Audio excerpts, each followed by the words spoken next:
Hello बच्चों। तो आज हम क्लास 11 फिज़िक्स चैप्टर नंबर 3 जो हमने स्टार्ट किया हुआ है अपना चैप्टर मोशन, उसका एक नया लेक्चर लेकर आए।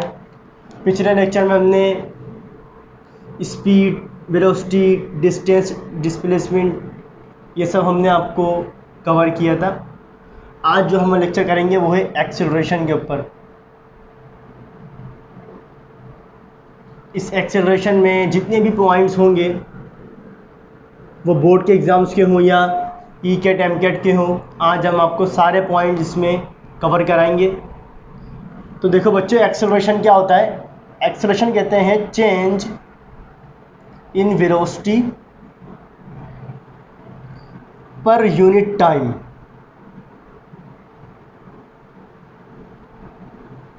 Is called acceleration. एक यूनिट टाइम में कितना चेंज आया वेलोसिटी में, उसी को एक्सेलरेशन कहते हैं। भाई मान लीजिए मैं चल रहा हूँ, मेरी स्पीड है 10 मीटर पर सेकंड। थोड़ा सा मैं चला, 1 सेकंड के बाद मेरी स्पीड हो गई 5 मीटर पर सेकंड। मैं चल रहा हूँ, ये मेरी इनिशियल स्पीड है 10 मीटर पर सेकंड, चल रहा हूँ। अब थोड़ा सा मैं आगे बढ़ा, 1 सेकंड बाद मेरी स्पीड हो गई 5 मीटर पर सेकंड। मैं चल रहा था, मेरी स्पीड 10 मीटर पर सेकंड। 1 सेकंड के बाद मेरी स्पीड हो गई 5 मीटर पर सेकंड। तो ये जो चेंज आया है स्पीड में, इसी को कहते हैं acceleration. Change in velocity per unit time, एक यूनिट टाइम में कितना चेंज आया, यानी कि मेरा जो वेलोसिटी में चेंज 1 सेकंड में 5 मीटर पर सेकंड आया, इसी को कहते हैं एक्सेलरेशन। ऐसा रिप्रेजेंट करते हैं। और बच्चों, एक्सेलरेशन भी एक वेक्टर क्वांटिटी है। एक्सेलरेशन एक वेक्टर क्वांटिटी है। ऐसे रिप्रेजेंट करते हैं। चेंज, इसका फॉर्मूला बोले तो change in velocity per unit time. Change in velocity per unit time, इसे कहते हैं एक्सेलरेशन। चेंज कैसे निकालते हैं? फिजिक्स में आप बचपन से पढ़ते हुए आ रहे हो कि बच्चों, आप फाइनल में से इनिशियल को माइनस करते हो, बचपन से पढ़ते हुए आ रहे हो। फाइनल में से इनिशियल को माइनस करते हो, ये हो गया एक्सेलरेशन का फॉर्मूला। ठीक है। अब ये भी अपने पास डिफरेंट किस्म का होता है। होता है पॉजिटिव एक्सेलरेशन, पॉजिटिव हो गया, और नेगेटिव, यूनिफॉर्म, वेरिएबल, डिफरेंट किस्म के एक्सेलरेशन होते हैं। पॉजिटिव एक्सेलरेशन कहते हैं बच्चों, जब बॉडी की स्पीड बढ़े, इंक्रीज करे।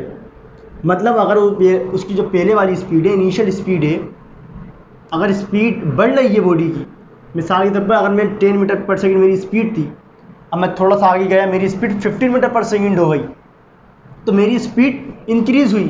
तो एक्सेलरेशन को कहते हैं पॉजिटिव एक्सेलरेशन।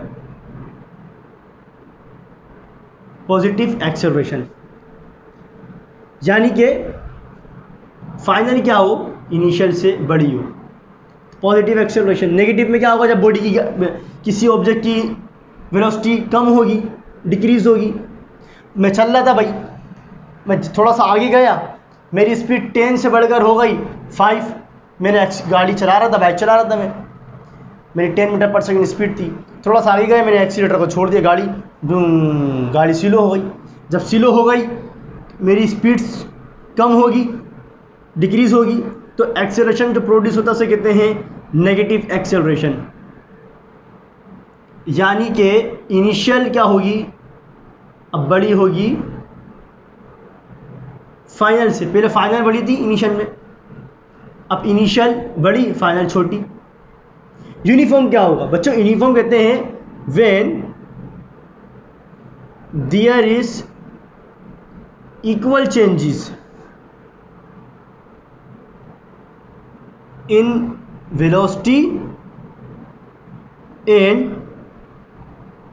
time interval, इसको कहते हैं यूनिफॉर्म एक्सेलरेशन। यूनिफॉर्म एक्सेलरेशन जब वेलोसिटी और टाइम इंटरवल में इक्वल चेंजेस हों। भाई मान दो कि जैसे कि मैं यहाँ चल रहा था, मेरी स्पीड थी 10 मीटर पर सेकंड, थोड़ा सा आगे गया, 1 सेकंड के बाद मेरी स्पीड हो गई 12 मीटर पर सेकंड। फिर 1 सेकंड के बाद और मेरी स्पीड हो गई 14 मीटर पर सेकंड। फिर और आगे गया, 1 सेकंड के बाद मेरी स्पीड हो गई 16 मीटर पर सेकंड। यानी कि टाइम में और वेलोसिटी में बराबर का चेंज आ रहा है।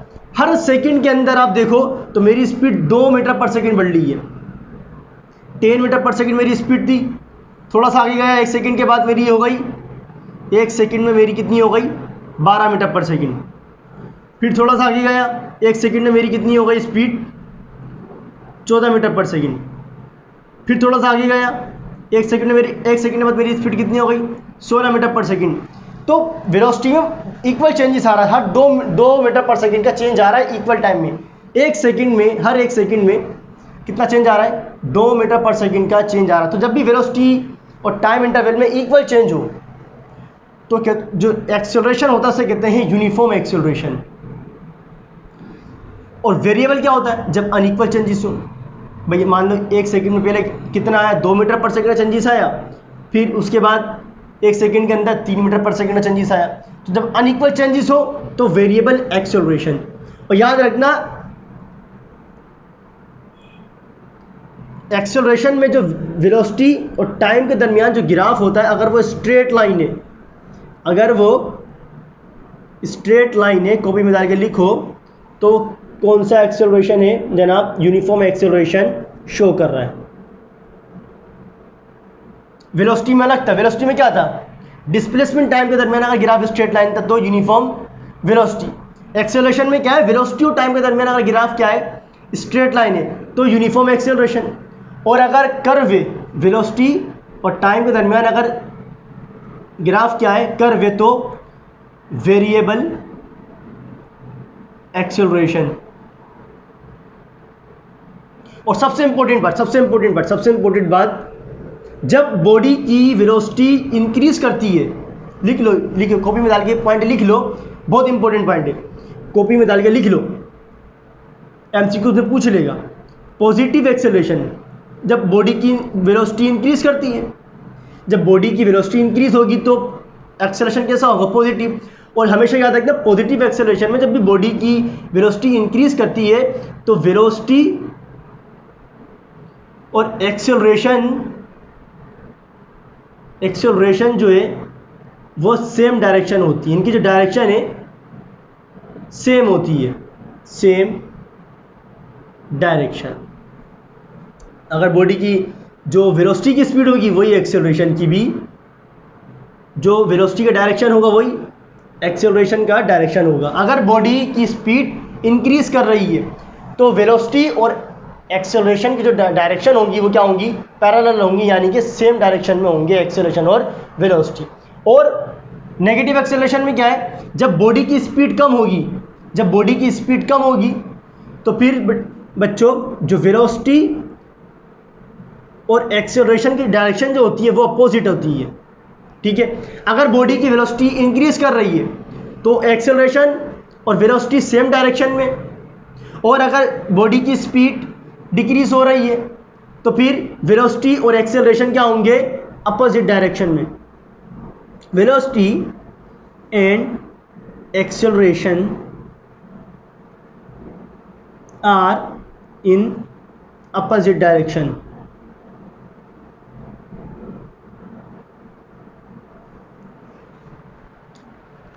पॉज करके कॉपी करो, इसको पॉज करके कॉपी करो। चलिए भाई, एक्सेलरेशन क्या है बता दिया। Acceleration change in velocity per unit time is called acceleration. Acceleration भी डिफरेंट किस्म का होता है, पॉजिटिव, नेगेटिव, यूनिफॉर्म और वेरिएबल। इंस्टेंटेनियस एक्सेलरेशन क्या होता है, इंस्टेंटेनियस एक्सेलरेशन खुद ही समझ गए होंगे आप इंस्टेंटेनियस एक्सेलरेशन किसे कहते होंगे, क्योंकि वेलोसिटी हमने पढ़ाया था आपको इंस्टेंटेनियस वेलोसिटी। इसे कहते हैं एक पर्टिकुलर इंस्टेंट, एक पर्टिकुलर इंस्टेंट पर जो एक्सेलरेशन होता है उसी को कहते हैं instantaneous acceleration, instantaneous acceleration at particular instant पर, एक पर्टिकुलर इंस्टेंट पर जो एक्सेलरेशन होता है उसी को इंस्टेंटेनियस एक्सेलरेशन। वेलोसिटी वाली टर्म सही समझ गए होगी, जिसे हमने आपको पिछली वीडियो में जब लेक्चर किया था पूरा समझाया था ये। अब देखो भाई क्या बताया मैंने, पॉइंट क्या बन सकते हैं इक्विडेंकेट के, मैं आपको बताऊं। अभी बताया भाई अगर फाइनल जिस ग्रेटर देन इनिशियल, अगर फाइनल वेलोसिटी इनिशियल से बड़ी है, अगर बॉडी की स्पीड बढ़ रही है, इंक्रीज हो रही है, तो एक्सेलरेशन और वेलोसिटी आपस में क्या होते हैं, सेम डायरेक्शन में होते हैं। यानी कि एंगल इनके दरमियान क्या होगा, 0 डिग्री का। बताएंगे क्यों इंपॉर्टेंट है। और अगर डिक्रीज कर रही है, इनिशियल बढ़ी है फाइनल से, तो फिर वेलोसिटी और एक्सेलरेशन अपोजिट डायरेक्शन में होते हैं। और कराची यूनिवर्सिटी में KU में 2020 का जो एप्टीट्यूड टेस्ट हुआ था उसमें पूछा था कि अगर बॉडी की वेलोसिटी डिक्रीज हो रही है तो वेलोसिटी और एक्सेलरेशन के दरमियान एंगल कितना होगा। तो ये तो पता भाई हमने, जब बॉडी की स्पीड इंक्रीज होगी तो सेम डायरेक्शन में होंगी, यानी कि सेम डायरेक्शन मतलब थीटा क्या होगा, 0 डिग्री। और अगर बॉडी की वेलोसिटी डिक्रीज कर रही है तो फिर क्या होगा, एक्सेलरेशन और वेलोसिटी अपोजिट डायरेक्शन में होंगे, यानी कि थीटा कितना होगा, 180 डिग्री का। ठीक है, ये KU में पूछा जा चुका है सवाल 2020 के एप्टीट्यूड टेस्ट में। तो ये हमारा लेक्चर था एक्सेलरेशन पर। अगला लेक्चर हम करेंगे न्यूटन्स के लॉज ऑफ मोशन पर, तो वो लेक्चर भी लाजमी देखिएगा। बाकी पढ़ाई कीजिए। अल्लाह हाफिज़।